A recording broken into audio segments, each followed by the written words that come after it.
Hello guys, स्वागत है आप सभी का ऑनलाइन स्टडी एकेडमी में। रोजगार और निर्माण का नया अंक है ये, जो कि 4 अक्टूबर से 10 अक्टूबर तक के लिए है। और इस बार वीडियो थोड़ा लेट हो गई है क्योंकि ऑनलाइन क्लासेस के साथ ही साथ ऑफलाइन क्लासेस भी शुरू हो गई हैं अब। तो हो सकता है कई बार वीडियो थोड़ा लेट हो जाए, लेकिन वीडियो आएगी ज़रूर, तो चैनल पे बने रहिएगा। फिलहाल शुरू करते हैं आज का वीडियो। तो आज के वीडियो में हम 4 अक्टूबर से 10 अक्टूबर के अंक का विश्लेषण करेंगे। देखेंगे क्या कुछ इंपॉर्टेंट है इस हफ्ते, साथ ही कुछ इंपॉर्टेंट एमसीक्यू भी हैं, तो इन्हें भी सॉल्व करेंगे। तो वीडियो में लास्ट तक बने रहिएगा।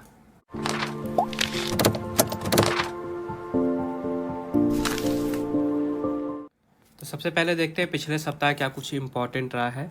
तो 25 सितंबर की न्यूज़ है, आईसीएमआर ने कोरोना के इलाज के लिए नए दिशा निर्देश जारी किए हैं। आईसीएमआर यानी कि भारतीय आयुर्विज्ञान अनुसंधान परिषद, यानी कि Indian council of medical research. तो नए दिशा निर्देश क्या जारी किए गए हैं? तो पहले जो कोरोना संक्रमित मरीज थे, इनके इलाज के लिए आइवरमेक्टिन और हाइड्रोक्लोरोक्विन दवा का उपयोग किया जाता था, अब इसे बंद कर दिया गया है। इसके अलावा विश्व स्वास्थ्य संगठन ने भी आइवरमेक्टिन दवा की जो उपयोग है उस पर सवाल खड़े किए हैं। तो आईसीएमआर ने अब नई गाइडलाइन जारी कर दी है। इसके तहत अब जो संक्रमित मरीज हैं उनको रेमडेसिविर और टोसिलिजुमैब दी जाएगी। ठीक है, रेमडेसिविर और टोसिलिजुमैब दी जाएगी कोरोना संक्रमित मरीजों को। इसके बाद अमेरिका के पूर्व राष्ट्रपति डोनाल्ड ट्रंप को एक बड़ा झटका लगा है। तो डोनाल्ड ट्रंप ने राष्ट्रपति चुनाव के दौरान एरिजोना क्षेत्र में व्यापक स्तर पर धांधली के आरोप लगाए थे, और इस आरोप के बाद क्षेत्र में जो वोट हैं उनकी समीक्षा के निर्देश जारी किए गए थे। और उसके बाद समीक्षा के दौरान धांधली के कोई भी साक्ष्य नहीं पाए गए हैं, और इसके कारण जो बाइडन के 99 वोट बढ़ गए हैं, जबकि डोनाल्ड ट्रंप के 261 वोट कम हो गए वहाँ पे। इसके बाद 26 सितंबर की न्यूज़ है, यहाँ पे एनडीए में लड़कियों को शामिल करने की जो प्रक्रिया है इसको आरंभ कर दिया गया है। तो यूपीएससी यानी कि संघ लोक सेवा आयोग ने राष्ट्रीय रक्षा अकादमी, एनडीए और नौसेना अकादमी परीक्षा में लड़कियों को शामिल करने के लिए प्रक्रिया जो है इसे आरंभ कर दिया है। यूपीएससी ने इस परीक्षा में आवेदन के लिए जो पोर्टल है इसे खोल दिया है, और ये बताया जा रहा है कि ये जो पोर्टल है इसमें आप 8 तारीख तक अप्लाई कर सकते हैं, और अप्लाई केवल अविवाहित महिला अभ्यर्थी ही कर सकती हैं। तो इस पॉइंट का ध्यान रखिएगा। इसके बाद केंद्र सरकार वैक्सीन सर्टिफिकेट में एक बदलाव करने जा रही है। अब जो वैक्सीन सर्टिफिकेट है उस पर जन्म तिथि भी दर्ज की जाएगी। अभी तक क्या होता था कि सिर्फ बर्थ का ईयर लिखा रहता था, ओके, फॉर एग्जांपल 19XX। अब पूरी डेट लिखी जाएगी, ओके, डेट और मंथ और ईयर इस फॉर्मेट में लिखा जाएगा सर्टिफिकेट में। इसके बाद 27 सितंबर की न्यूज़ है, यहाँ पे अफ़गानिस्तान का पासपोर्ट और जो पहचान पत्र है तालिबान इसमें बदलाव करेगा। तो आप सभी को पता है अफ़गानिस्तान में तालिबान का पूरी तरह से कब्जा हो चुका है, और अब जो तालिबान है ये अफ़गानिस्तान का नाम, पासपोर्ट और पहचान पत्र बदलने जा रहा है। तालिबान ने कहा है कि जो वहाँ के दस्तावेज हैं उन पे देश का नाम इस्लामिक अमीरात ऑफ अफ़गानिस्तान लिखा जाएगा। ठीक है, अफ़गानिस्तान की जगह क्या लिखा जाएगा? इस्लामिक अमीरात ऑफ अफ़गानिस्तान। इसके लिए जो प्रक्रिया है इसे आरंभ कर दिया गया है। इसके बाद कोरोना महामारी के प्रतिबंधों के बाद आर्थिक गतिविधियों में तेज सुधार लाने के लिए जो देश की ज़रूरतें हैं ये बढ़ रही हैं, और इन ज़रूरतों को पूरा करने के लिए देश में भारतीय स्टेट बैंक जैसे 4-5 और बैंकों की ज़रूरत है। ये जो जानकारी है केंद्रीय वित्त मंत्री श्रीमती निर्मला सीतारमण जी ने इंडियन बैंक एसोसिएशन की 74वीं वार्षिक आम बैठक में दी है। इसके बाद आइसलैंड की न्यूज़ है, यहाँ पे हुए संसदीय चुनावों में महिलाओं ने अधिकांश सीटें जीतकर इतिहास रच दिया है। आइसलैंड में ये पहली बार हुआ है जब संसद में महिलाओं का बहुमत हो गया है। तो वहाँ के संसदीय चुनावों में महिलाओं ने 63 में से 33 सीटों पर जीत दर्ज की है। इसके बाद 28 सितंबर की न्यूज़ है, यहाँ पे सरकार ने दिव्यांगों के आश्रित के लिए पेंशन की आय सीमा जो है इसे बढ़ा दिया है। तो केंद्र सरकार ने पारिवारिक पेंशन के नियमों में बदलाव किया है, और जो रक्षा मंत्रालय है इनके द्वारा एक बयान जारी किया गया जिसमें ये बताया गया कि मानसिक और शारीरिक रूप से दिव्यांग जो बच्चे हैं और भाई बहन हैं उनको पारिवारिक पेंशन प्रदान करने के लिए आय मानदंड में वृद्धि करने का फैसला लिया गया है। जो पारिवारिक पेंशन उन्हें मिलती है जिनकी अन्य स्रोतों से मासिक आय 9,000 रुपये से अधिक ना हो, लेकिन अब जो पारिवारिक पेंशन है ये पेंशन भोगी को मिले आखिरी वेतन का 30% और उस पर स्वीकृत महंगाई भत्ते के बराबर होगा। इसके बाद अब भारत ने आकाश मिसाइल के नए वर्जन का सफल परीक्षण किया है। तो इसमें आपको नाम याद रखना है, जो आकाश मिसाइल है इसका जो नया वर्जन है इसका नाम है आकाश प्राइम। ठीक है, उसका जिसका परीक्षण कहाँ किया गया है? तो इसका जो परीक्षण है ये उड़ीसा के चांदीपुर स्थित रेंज में किया गया है, और ये जो मिसाइल है इसे DRDO यानी कि रक्षा अनुसंधान एवं विकास संगठन ने बनाया है। इसके बाद आगे देखते हैं, भारतीय विशिष्ट पहचान प्राधिकरण यानी कि UIDAI ने ग्राहकों के लिए आधार प्रमाणीकरण का जो शुल्क है इसे घटा दिया है। तब जो ग्राहक है उनको आधार प्रमाणीकरण के लिए 20 रुपये की जगह मात्र 3 रुपये शुल्क चुकाना होगा। इसके बाद 29 सितंबर की न्यूज़ है यहाँ पे।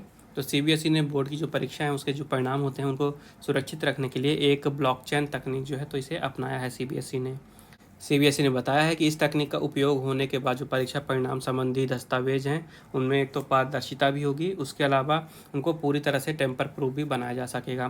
मतलब कि वो जो कागज़ हैं उनमें किसी तरह से छेड़खानी नहीं की जा सकेगी और जो रिकॉर्ड है इसको पूरी तरह से डिजिटल फॉर्म में स्टोर किया जा सकेगा। इसके बाद है देश के शहरी क्षेत्रों में स्वच्छता को बढ़ावा देने के लिए स्वच्छता सर्वेक्षण का 7वां संस्करण स्वच्छ सर्वेक्षण 2022 शुरू किया गया है। इसे शुरू किसने किया है? इसे शुरू किया गया है केंद्रीय शहरी मामलों के मंत्री श्री हरदीप सिंह पुरी जी के द्वारा। इसके बाद है केंद्र सरकार ने जो GST से छूट वाली वस्तु हैं उनकी समीक्षा करने के लिए, उसके अलावा जो कर चोरी के स्रोत होते हैं उनको पहचानने के लिए और आयकर के ढांचे में बदलाव का सुझाव देने के लिए राज्यों के वित्त मंत्रियों की 2 समितियां गठित की है। तो जो पहली समिति है इसका काम है टैक्स आधार बढ़ावा और इनपुट टैक्स क्रेडिट तथा GST से छूट प्राप्त वस्तुएं एवं सेवाओं की समीक्षा करना। और जो दूसरी समिति है इसका काम है चोरी के स्रोत का पता लगाना और राजस्व में कमी को रोकने के तरीकों के बारे में सुझाव देना। इसके बाद 30 सितंबर की न्यूज़ है। यहाँ पे केंद्र सरकार ने PM पोषण शक्ति निर्माण योजना को मंजूरी दी है। इंपॉर्टेंट क्वेश्चन है क्योंकि योजना से है, याद रखेगा। तो केंद्रीय मंत्रिमंडल ने प्राथमिक विद्यालय के स्तर पर सरकारी और सरकारी सहायता प्राप्त स्कूलों में विद्यार्थियों को भोजन उपलब्ध कराने के लिए PM पोषण शक्ति निर्माण योजना को मंजूरी प्रदान की है। क्या नाम है योजना का? PM पोषण शक्ति निर्माण योजना। तो केंद्रीय सूचना एवं प्रसारण मंत्री श्री अनुराग ठाकुर ने बताया कि प्रधानमंत्री श्री नरेंद्र मोदी जी की अध्यक्षता में आर्थिक मामलों की मंत्रिमंडल समिति की बैठक में इस योजना को मंजूरी प्रदान की गई है। और ये योजना है ये 5 वर्ष यानी 2021-22 से 2025-26 के लिए लागू की गई है और इस योजना में लगभग 1.31 लाख करोड़ रुपए खर्च आएगा।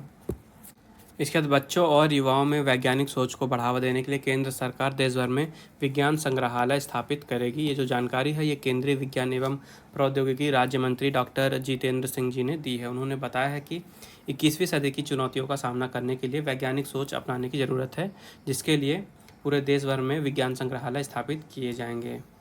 इसके बाद स्पेन के कैनरी द्वीप समूह में एक बड़ा सा ज्वालामुखी विस्फोट हुआ है और अब ये भयावह होता जा रहा है। जो ज्वालामुखी से निकला हुआ लावा है ये अटलांटिक महासागर तक पहुंच रहा है। इसके बाद 1 अक्टूबर की न्यूज़ है। यहाँ पे बैंकों की भर्ती परीक्षाएं हिंदी सहित 13 क्षेत्रीय भाषाओं में होंगी। तो देश के 12 सार्वजनिक क्षेत्र के बैंकों के लिए लिपिकी और अब से विज्ञापित रिक्तियों के लिए जो भर्ती परीक्षा है ये हिंदी, इसके अलावा अंग्रेजी और इसके अलावा 13 क्षेत्रीय भाषाओं में कराई जाएंगी। इसके बाद आगे देखते हैं। सुप्रीम कोर्ट ने एक अंतरिम आदेश पारित किया है जिसमें ओवरसीज सिटीजन ऑफ इंडिया के विद्यार्थियों को सामान्य वर्ग में नीट UG काउंसलिंग में भाग लेने की अनुमति प्रदान की गई है। आगे देखते हैं। यहाँ पे केंद्र सरकार ने अक्टूबर से दिसंबर तक की तिमाही के लिए छोटी बचत योजनाओं की जो ब्याज दर हैं उनमें कोई बदलाव नहीं किया है। वित्त मंत्रालय द्वारा जारी एक सर्कुलर के अनुसार सरकार ने सुकन्या समृद्धि योजना पर 7.6%, राष्ट्रीय बचत पत्र पर 6.8% और पब्लिक प्रोविडेंट फंड यानी कि PPF पर 7.1% ब्याज पहले की तरह मिलता रहेगा, ये बताया है। इसके बाद देखिए एक इम्पॉर्टेंट डे है यहाँ पे जो कि 1 अक्टूबर को मनाया जाता है और ये दिन है अंतर्राष्ट्रीय वृद्धजन दिवस। ठीक है, अंतर्राष्ट्रीय वृद्धजन दिवस 1 अक्टूबर को मनाया जाता है। और ये दिन क्यों मनाया जाता है? ये दिन मनाया जाता है हमारे समाज में जो वृद्धजन हैं इनके प्रति सम्मान के लिए, इनकी देखभाल के लिए और इनके संरक्षण और इनके प्रति जो हमारे कर्तव्य बनते हैं उनके बारे में लोगों को जागरूक करने के लिए ये दिन मनाया जाता है।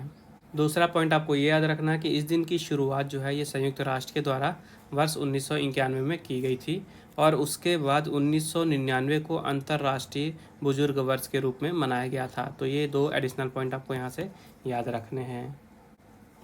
फिर यहाँ पे देखिए मध्य प्रदेश लोक सेवा आयोग से एक नोटिफिकेशन आया है। यहाँ पे पशु चिकित्सा सहायक शल्यज्ञ के पदों की पूर्ति हेतु विज्ञापन निकाला गया है। इसमें आवेदन करने की जो अंतिम तिथि है ये 4/11/2021 रखी गई है। नोटिफिकेशन अगर आपको डिटेल में चाहिए पढ़ना है तो आपको टेलीग्राम में इसका PDF मिल जाएगा। टेलीग्राम की लिंक आपको डिस्क्रिप्शन में मिल जाएगी, तो आप वहाँ से डाउनलोड करके PDF में पढ़ लीजिएगा। और अगर आप एलिजिबल हैं तो अप्लाई करिएगा। यहाँ पे देखिए कुल पद 129 निकाले गए हैं, जिसमें unreserved, schedule caste, schedule tribe, OBC और EWS सभी के पोस्ट हैं अलग अलग कैटेगरी वाइज। तो अगर आप इसमें इंटरेस्टेड हैं अप्लाई करने के लिए तो आप नोटिफिकेशन में डिटेल्स इसके बारे में पढ़ सकते हैं। फिर यहाँ पे देखिए अगले पेज में एक न्यूज़ दी गई है, पीथमपुर में डाबर इंडिया 570 करोड़ रुपए का निवेश करेगा। ठीक है, तो ये जो कंपनी है डाबर इंडिया, इसका टर्नओवर लगभग 8,700 करोड़ रुपए है और इसमें से 570 करोड़ रुपए ये पीथमपुर में निवेश करने वाले हैं। तो इस योजना में ये जो 570 करोड़ रुपए हैं ये 19.62 हेक्टेयर में निवेश किए जाएंगे, जिससे लगभग 1200 से अधिक लोगों को वहाँ पे रोजगार भी मिलेगा। इसके बाद यहाँ पे जल जीवन मिशन के तहत मध्य प्रदेश में 34,000 ग्रामों में जल्द मिलेगा नल का जल। तो इंडिया के हर एक स्टेट में ये जल जीवन मिशन के तहत ये लाया जा रहा है, ये इंश्योर किया जा रहा है कि हर लोगों को, हर व्यक्ति को, चाहे वो गांव में रह रहे हों या शहर में रह रहे हों, तो सबको पीने के लिए वहाँ पे नल से जल प्राप्त हो। और उसी स्कीम के तहत अभी मध्य प्रदेश में बताया गया है कि 34,000 गाँवों में जल्द ही नल का कनेक्शन दिया जाएगा ताकि वहाँ के लोगों को नल से जल प्राप्त हो सके, पीने योग्य पानी। इसके बाद देखते हैं चर्चा में कौन रहे हैं। तो सबसे पहले हैं एयर मार्शल VR चौधरी। तो ये वायुसेना के नए प्रमुख होंगे, तो याद रखिएगा एयर मार्शल VR चौधरी देश के नए वायुसेना के प्रमुख होंगे। इसके बाद है उमेनो और कोउमे। तो ये सबसे उम्र दराज जुड़वा बहनें बन गई हैं, जापान की हैं ये। उमेनो सुमियामा और कोउमे कोदामा, ये दोनों बहनें दुनिया की सबसे उम्र दराज जुड़वा बहनें बन गई हैं और इनका नाम अभी गिनीज वर्ल्ड रिकॉर्ड में दर्ज किया गया है। इनकी जो उम्र है ये 107 वर्ष की है। इसके बाद है एक रोबोटिक रोवर। तो चंद्रमा पर ये पानी खोजेगा और मिट्टी निकालेगा। तो जो नासा है ये चांद के दक्षिण ध्रुव पर रोबोटिक रोवर भेजने जा रहा है। इसके ज़रिए वह चांद की सतह के नीचे जो पानी जमा हुआ है बर्फ़ के रूप में और जो अन्य संसाधन है उनका पता लगाएगा। तो मोबाइल रोबोट वाइपर रोवर 2023 में चंद्रमा पर जाएगा और वहाँ पे 100 दिनों तक चंद्रमा की सतह को खंगालेगा। तो ये इम्पॉर्टेंट है, याद रखिएगा। नासा आर्टेमिस प्रोग्राम के तहत 2024 में पहली महिला और पुरुष को चंद्रमा पर भेजा जाएगा। और जो रोवर है 5 फीट लंबा है तथा 8 फीट ऊंचा है और इसको बनाने में लागत आई है 3,189 करोड़ रुपीज़ की। इसके बाद एक सफ़ेद पेंट है जिसे गिनीज बुक में रिकॉर्ड किया गया है, दर्ज किया गया उसका नाम। तो दुनिया का सबसे सफ़ेद पेंट है ये, इसे Guinness book of world record में शामिल किया गया है। इसे अमेरिका की यूनिवर्सिटी में मैकेनिकल इंजीनियरिंग के प्रोफेसर ज्यूलिन रुआन और उनकी टीम ने तैयार किया है। प्रोफेसर ज्यूलिन रुआन ने बताया है कि ये पेंट बिना AC के भी घर को एकदम ठंडा रख सकता है। इसके बाद है जेयर बोल्सोनारो। ठीक है, जेयर बोल्सोनारो, ये हैं कौन? ये ब्राज़ील के राष्ट्रपति हैं और हाल ही में एक ये रेस्टोरेंट में गए थे, वहाँ इन्हें प्रवेश नहीं दिया गया। और इन्हें प्रवेश क्यों नहीं दिया गया? क्योंकि इन्होंने कोविड वैक्सीनेशन का एक भी डोज नहीं लिया है, इस कारण से इन्हें वहाँ पे एंट्री नहीं मिली। आगे देखते हैं, शेफाली जुनेजा हैं। तो ये विमानन सुरक्षा समिति की अध्यक्ष बनी हैं। शेफाली जुनेजा, याद रखिएगा, इनको अंतर्राष्ट्रीय नागरिक उड्डयन संगठन विमानन सुरक्षा समिति का अध्यक्ष चुना गया है। वह इस पद पर पहुंचने वाली पहली महिला हैं, इसलिए इनका नाम इम्पॉर्टेंट है। आगे देखते हैं, अंक विजल बेल्ट। तो अफगानिस्तान से हड़बड़ी में निकासी को लेकर डच रक्षा मंत्री का इस्तीफा। अफगानिस्तान से लोगों को निकालने के मामले में हड़बड़ी से निपटने के लिए डच की जो रक्षा मंत्री हैं अंक विजले वर्ल्ड, इनके खिलाफ निंदा प्रस्ताव लाए जाने के बाद उन्होंने इस्तीफ़ा दे दिया है। इसके बाद है हेथ विला। तो टैगोर जी ने जहां गीतांजलि का अनुवाद किया वहीं पे उसकी नीलामी होगी। तो नोबेल पुरस्कार विजेता रविन्द्रनाथ टैगोर जी ने 1912 में ब्रिटेन की यात्रा के दौरान उत्तरी लंदन के हेम्पस्टेड हेथ विला में कुछ वक्त गुजारा था और अब उस मकान की बिक्री होने वाली है। प्रवास के दौरान टैगोर जी ने यहीं पर रहकर अपनी कविताओं के संग्रह गीतांजलि का अनुवाद किया था और वहीं पे अब उस मकान की बिक्री होने वाली है। इसका जो ब्यौरा है ये ऑनलाइन दे दिया गया है।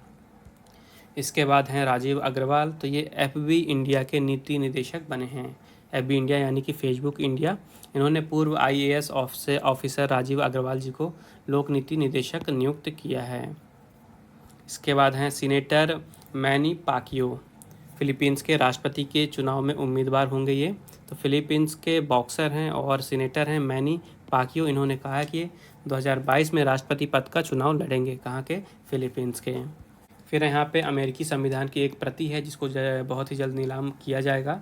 तो अमेरिका के संविधान की सबसे पहली मुद्रित हुई दुर्लभ प्रति की 11 प्रतियां जो अभी मौजूद हैं, इनमें से निजी हाथों में एक पहुंची है और उस एक मुद्रित प्रति का जो है तो नीलामी किया जाएगा और इसकी अनुमानित जो कीमत है ये 147 करोड़ रुपए रखी गई है। इसके बाद है कंबोडिया की न्यूज़। यहाँ पे छात्रों के एक समूह ने एक ड्रोन टैक्सी बनाई है। कंबोडिया के छात्रों ने मिलकर एक ड्रोन टैक्सी बनाई है जो 60 किलो वजन लेकर 10 मिनट तक उड़ सकती है।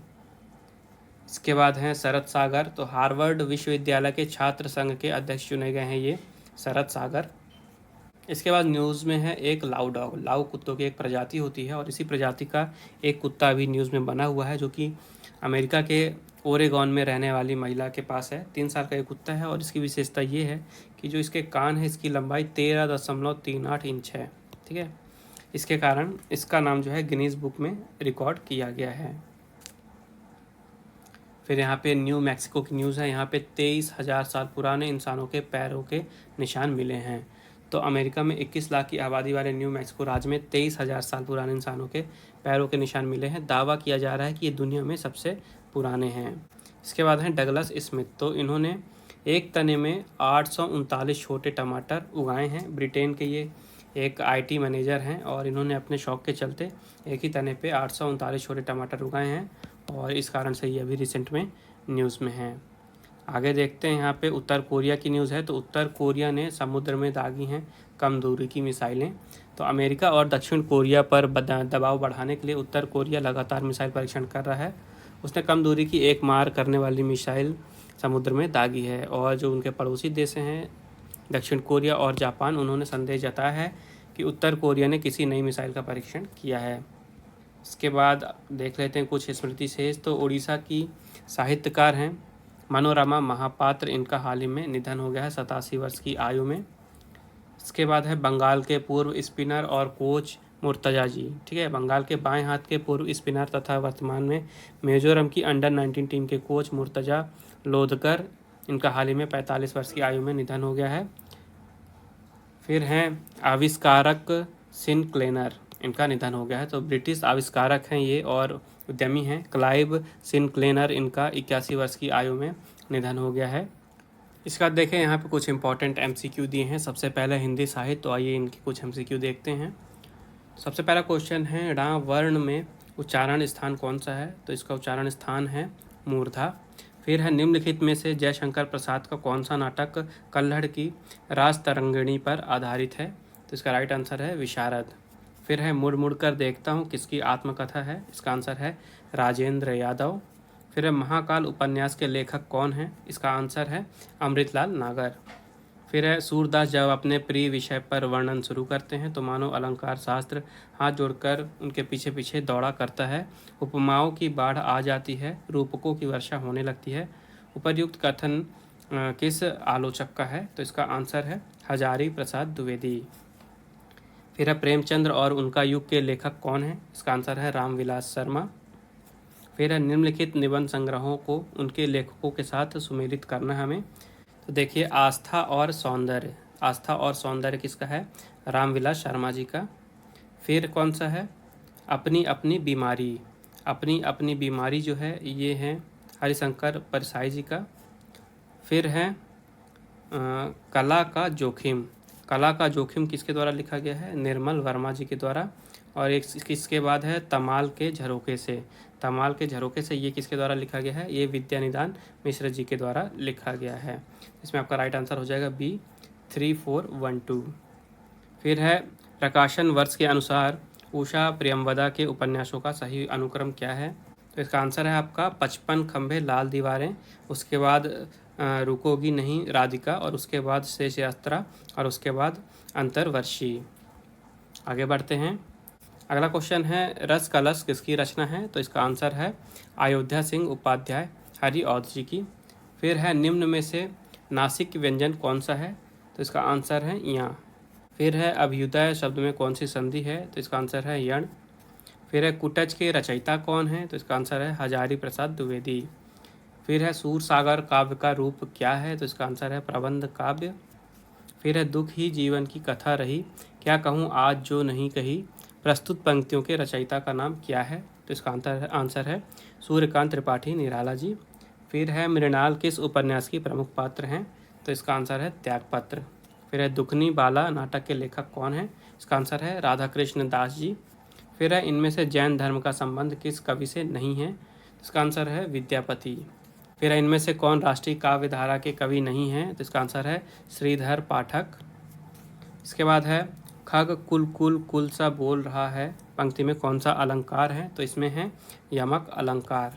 इसके बाद है रसोत्पत्ति में आश्रय की चेष्टाएं क्या कही जाती हैं? तो इसका आंसर हो जाएगा आपका अनुभाव। फिर है निम्नलिखित में से कौन सा घोषवर्ण है? इसका आंसर है माँ। फिर है चार्ल्स इलियट ने इनमें से किस ग्रंथ का प्रकाशन कराया था? तो इसका आंसर है आलखंड। फिर है उस काल मारे कोद के तन कांपने उसका लगा, मानो हवा के जोर से सोता हुआ सागर जगह प्रस्तुत पंक्ति में कौन सा रस है? तो इसमें रौद्र रस है। फिर है तुलसीदास कृत विनय पत्रिका की भाषा कौन सी है? तो ये है ब्रिज भाषा। फिर है खड़ी बोली हिंदी के पहले कवि कौन थे? तो ये थे अमीर खुसरो। छत्रसाल और शिवाजी की वीरता का वर्णन किस कवि ने किया है? तो इसका आंसर है भूषण। फिर है आकाश में बातें करना मुहावरे का अर्थ क्या है? तो इसका अर्थ है बहुत ऊंचा होना। फिर है नीम हकीम खतराए जान मुहावरे का अर्थ क्या है? तो इसका आंसर है अल्प विद्या भयंकर होती है। फिर है अरे यायावर रहेगा याद, इस ये जो है ये किसके द्वारा रचित यात्रा वृत्त है? तो इसका आंसर है अज्ञेय। फिर है प्रेम मार्गी काव्य का प्रधान रस कौन सा है? तो यह है श्रृंगार। फिर है हिंदी का आदि कवि किसे माना जाता है? तो इसका आंसर हो जाएगा आपका स्वयंभू। फिर है पंच परमेश्वर कहानी के लेखक कौन हैं? तो ये हैं प्रेमचंद जी। फिर है सांच बराबर तप नहीं झूठ बराबर पाप, इस पंक्ति के रचयिता कौन हैं? तो ये हैं कबीरदास जी। फिर है लक्षण ग्रंथ का अर्थ क्या है? तो इसका आंसर है काव्यांग निरूपण। फिर है बसो मेरे नैनन के नंदलाल किसकी पंक्ति है? ये है मीराबाई की पंक्ति। फिर है बरवे रामायण, ये किसकी रचना है? तो ये तुलसीदास जी की रचना है। फिर है निम्नलिखित में से द्रविड़ परिवार की भाषा कौन सी है? तो कन्नड़, कन्नड़ इनकी भाषा है। फिर किस क्षेत्र की बोली को कशिका कहा गया है? तो बनारस इसका राइट आंसर है। अगला है इनमें से किस बोली का बिहारी हिंदी से संबंध नहीं है? तो इसका आंसर है अवधी। फिर जो नर दुख में दुख नहीं माने, सुख सने अरु भय नहीं जो कि कंचन माटी जाने, इस काव्य पंक्तियों में रचनाकार कौन है? तो इसका राइट आंसर है गुरु नानक जी। फिर है आज मैं अकेला हूँ अकेले रहा नहीं जाता, जीवन मिला है यह रतन मिला है यह, उपर्युक्त काव्य पंक्तियाँ किस कवि की हैं? तो ये त्रिलोचन जी की पंक्तियाँ हैं। आगे बढ़ते हैं। आगे है निम्नलिखित में से किस उपन्यास को स्त्री लेखन का प्रस्थान बिंदु माना जाता है? तो मित्रों मरजानी इसका राइट आंसर है। फिर है निम्नलिखित में से दो समानांतर कथा प्रसंगों पर चलने वाला शंकर शेष का नाटक कौन सा है? तो एक और द्रोणाचार्य इसका राइट आंसर है। फिर है ठेस कहानी के लेखक कौन है? तो फणीश्वर नाथ रेणु इसके लेखक हैं इस कहानी के। फिर है प्रकाशन काल के आधार पर भीष्म शाहिनी के नाटकों का सही क्रम क्या है? तो सबसे पहले है हानूश, फिर है माघवी, फिर है मुआवजे, फिर है आलमगीर। तो ऑप्शन नंबर ए आपका राइट आंसर है। फिर है कबीर की रचनाओं का संग्रह क्या कहलाता है? ये बीजक है। फिर है किस कृति में राम कथा का वर्णन नहीं है? तो संशय एक रात इसका राइट आंसर हो जाएगा। फिर है मेरे तो गिरधर गोपाल दूसरों ना कोई, जाके सिर मोर मुकुट मेरो पति सोई, इन पंक्तियों में कौन सा रस है? तो इसमें श्रृंगार रस है। फिर है पाप पुण्य में कौन सा समास है? तो इसमें द्वंद्व समास है। और लास्ट है देशांतर में कौन सा समास है? तो इसमें तत्पुरुष समास है। आगे यहाँ पे देखिए सिविल सेवा परीक्षा में 223वें स्थान पर चयनित ग्वालियर के मेधावी छात्र हैं आशुतोष श्रीवास्तव। इनका एक छोटा सा साक्षात्कार यहाँ पे दिया गया है और इस तरह के जो इंटरव्यू दिए रहते हैं इसे ज़रूर पढ़ा कीजिए। आपको इससे एक तो मोटिवेशन मिलेगा, दूसरा आपको एक तरह से गाइडेंस मिलेगा किस तरह से तैयारी करनी है और इनके किस तरह से इन्होंने तैयारी की है उसके बारे में भी आपको जानकारी मिलेगी। तो ये जो है आप इसका स्क्रीनशॉट ले लीजिए चाहे तो, या फिर आपको PDF तो मिल ही जाएगी टेलीग्राम चैनल पे, तो आप वहाँ से डाउनलोड कर लीजिएगा और इसे ज़रूर पढ़िएगा। बढ़ते हैं आगे। नीचे यहाँ पे दिए गए हैं कुछ खेल से रिलेटेड MCQ, तो आइए एक एक करके इन्हें भी देखते हैं। सबसे पहले है नोएडा स्थित बुद्ध इंटरनेशनल सर्किट किस खेल से संबंधित है? तो इसका राइट आंसर है फार्मूला 1। इनमें से किस देश ने अब तक T20 क्रिकेट वर्ल्ड कप नहीं जीता है? तो इसका राइट आंसर है ऑस्ट्रेलिया। फिर है वर्ष 2015 में फीफा महिला वर्ल्ड कप किस देश में आयोजित किया गया था? तो इसका राइट आंसर हो जाएगा कनाडा। संजीव राजपूत किस खेल में भारत का प्रतिनिधित्व करते हैं? तो इसका राइट आंसर हो जाएगा निशानेबाजी। मिल्खा सिंह ने किस वर्ष कॉमनवेल्थ गेम्स में स्वर्ण पदक जीता था? तो इसका राइट आंसर हो जाएगा 1958। इस वर्ष US ओपन में महिला एकल वर्ग में चैंपियन कौन बनी है? तो इसका राइट आंसर हो जाएगा एमा राडुकानू। फिर है टोक्यो ओलंपिक में महिलाओं की 1500 मीटर फ्री स्टाइल स्पर्धा में स्वर्ण पदक की विजेता कौन रही हैं? तो इसका राइट आंसर हो जाएगा केटी लेडेकी। फिर है इनमें से किस क्लब ने सबसे ज़्यादा बार ला लीगा खिताब जीता है? तो इसका सही जवाब होगा रियल मैड्रिड। भारत ने इस वर्ष वर्ल्ड कैडेट कुश्ती चैंपियनशिप में कितने स्वर्ण पदक जीते हैं? तो इसका राइट आंसर है 5। जुलाई में ICC ने किस महिला खिलाड़ी को प्लेयर ऑफ द मंथ चुना है? तो इसका राइट आंसर हो जाएगा स्टेफनी टेलर। वर्ष 2016 में किस देश ने FIH hockey junior world cup जीता था? तो इसका राइट आंसर हो जाएगा भारत। आगे है इस वर्ष हंगेरियन ग्रैंड प्रिक्स फार्मूला 1 के चैंपियन कौन बने हैं? तो इसका सही जवाब है एस्टाबेन ओकेन। ठीक है, एस्टाबेन ओकेन याद रखिएगा। T20 अंतर्राष्ट्रीय क्रिकेट में शतक बनाने वाले पहले भारतीय बल्लेबाज कौन हैं? तो इसका राइट आंसर हो जाएगा सुरेश रैना। इनमें से कौन सा देश फीफा वर्ल्ड कप 2026 का सह मेज़बान नहीं है? ध्यान से पढ़िएगा, नहीं है पूछ रहा है, तो कोलंबिया सह मेज़बान नहीं रहेगा। फिर है रोजर फेडरर ने टेनिस कैरियर का पहला ग्रैंड स्लैम खिताब किस वर्ष जीता था? तो इसका राइट आंसर हो जाएगा वर्ष 2003। महिला हॉकी टीम ने टोक्यो ओलंपिक में किस देश को हराकर कांस्य पदक जीता है? तो इसका राइट आंसर हो जाएगा आपका जर्मनी।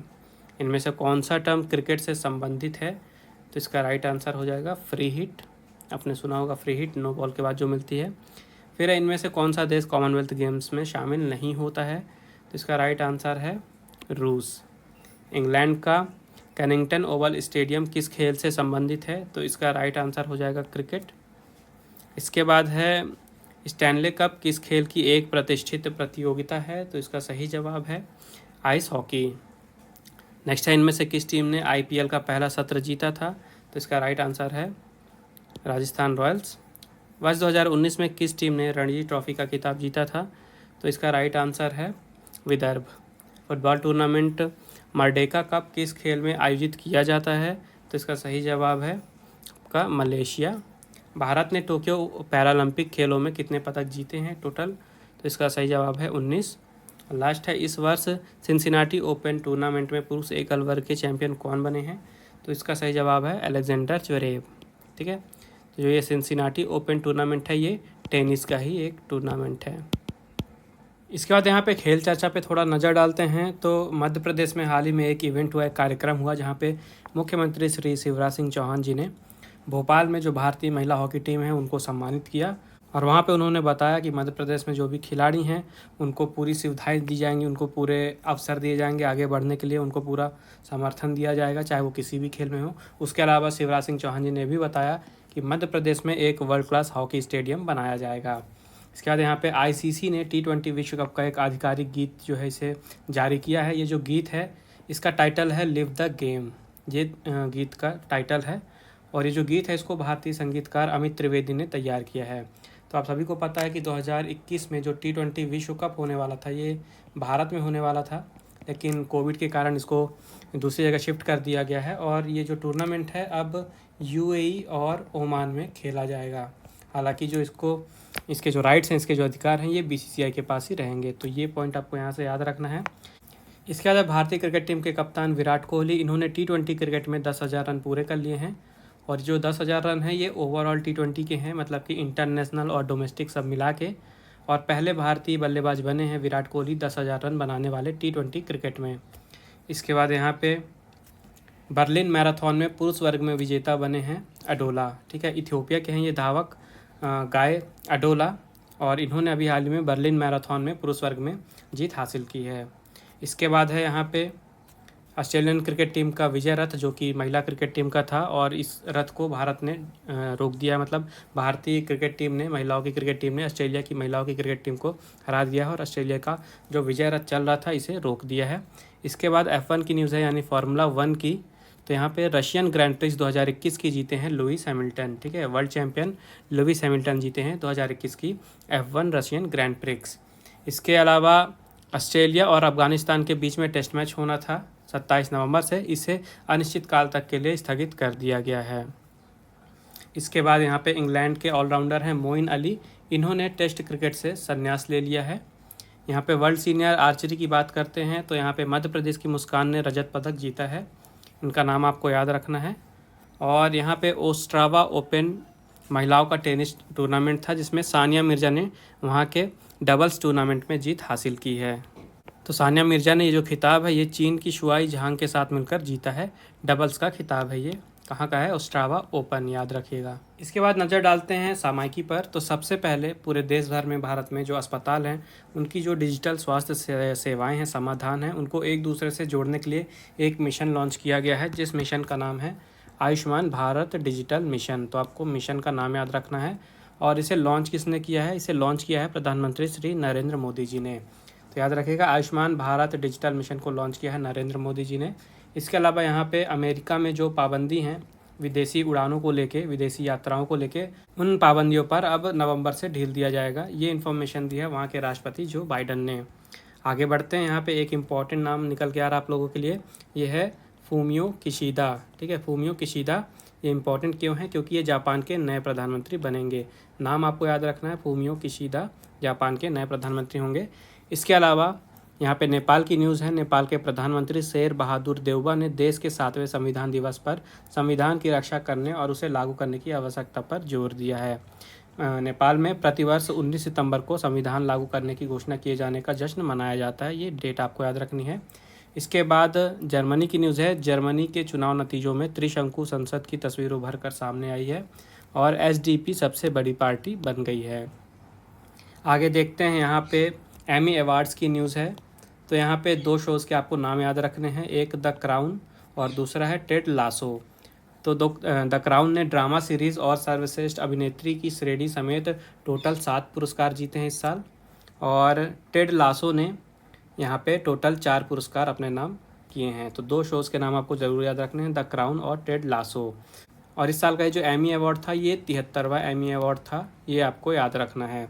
इसके अलावा मिशेल कोयल को शानदार लेखन के लिए अवार्ड दिया गया है और इनका जो लेखन था इसका नाम याद रखिएगा, आई मे डिस्ट्रॉय यू। इसके अलावा जो रूपाल हैं ये सबसे ज़्यादा पुरस्कार जीतने वाले अश्वेत बने हैं। तो टीवी की मशहूर शख्सियत हैं ये रूपाल, ये प्राइम टाइम एमी अवार्ड सबसे अधिक बार जीतने वाले अश्वेत बन गए हैं, इनका नाम आपको याद रखना है। इसके बाद है यहाँ पे हैती की न्यूज़। तो हैती में गरीबी, भुखमरी और नाउम्मीदी की भावना से भागकर जो भी शरणार्थी हैं ये टेक्सास की सीमा पर जुट गए हैं। इसके बाद उत्तर कोरिया की न्यूज़ है। उत्तर कोरिया ने अभी हाल ही में ट्रेन से बैलिस्टिक मिसाइलें छोड़ी हैं। ठीक है, तो ट्रेन पर बने मिसाइल रेजिमेंट से एक अभ्यास के दौरान मिसाइलें छोड़ी गई जो कि 800 किलोमीटर दूर एक समुद्री लक्ष्य पर सटीक रूप से जा गिरी। तो ये न्यूज़ है उत्तर कोरिया की, तो आपको ये यहाँ से याद रखना है। तो आज का सेशन यहीं समाप्त करते हैं। जितने भी इम्पोर्टेंट इवेंट थे इस हफ्ते के सभी मैंने डिस्कस कर लिए। जो भी इम्पोर्टेंट MCQ थे वो भी हमने देखे। इसके अलावा आप ऑनलाइन स्टडी एकेडमी को इंस्टाग्राम में फॉलो कर सकते हैं, जहाँ पे आपको डेली वोकैब, डेली GK और daily current affair time to time मिलता रहता है। इसके अलावा आप टेलीग्राम चैनल पे भी ज्वाइन कर सकते हैं, जहाँ पे आपको PDF, इसकी तो PDF मिल ही जाएगी। इसके अलावा जो अदर मैगज़ीन है, न्यूज़पेपर है, जॉब्स की नोटिफिकेशन है, इन सब का इन्फॉर्मेशन आपको टेलीग्राम चैनल पर मिल जाएगा। और टेलीग्राम और इंस्टाग्राम दोनों की ही लिंक आपको इस वीडियो की डिस्क्रिप्शन में मिल जाएगी, तो आप वहाँ से ज्वाइन कर सकते हैं। उसके अलावा चैनल को अगर आपने अभी तक सब्सक्राइब नहीं किया है तो मेक श्योर आपने चैनल को सब्सक्राइब कर लिया हो और बेल आइकन ज़रूर दबाइएगा, ताकि जैसा ही अगला अंक प्रकाशित हो उसकी वीडियो आए तो सबसे पहले आप तक नोटिफिकेशन आए। मिलते हैं अगले अंक के प्रकाशन के बाद, तब तक के लिए take care and thank you guys.